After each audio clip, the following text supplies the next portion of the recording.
വാണിജ്യ നികുതി ഉദ്യോഗസ്ഥരെ കബളിപ്പിച്ച് ഒളിയും മറയുമില്ലാതെയാണ് അമരവിള ചെക്ക് പോസ്റ്റിൽ കോഴി കടത്ത് നടക്കുന്നത്. ഇരുചക്ര വാഹനങ്ങളിൽ കോഴിയും ഇറച്ചിയും കടത്തിയാണ് ഇവിടുത്തെ നികുതി വെട്ടിപ്പ്.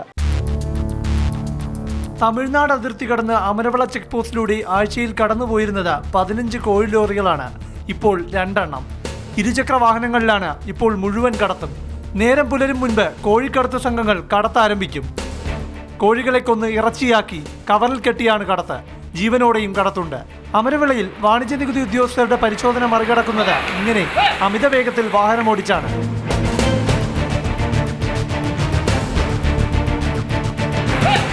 ഒരു സ്കൂട്ടറിൽ 150 കിലോ കോഴി ഒരു രേഖയുമില്ലാതെ കടത്തുകയാണ്.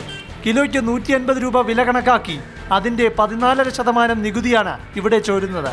കടത്തിനു പിന്നിൽ വലിയ മാഫിയ ഉണ്ടെന്ന് നികുതി വകുപ്പിന്റെ രേഖകൾ വ്യക്തമാക്കുന്നു.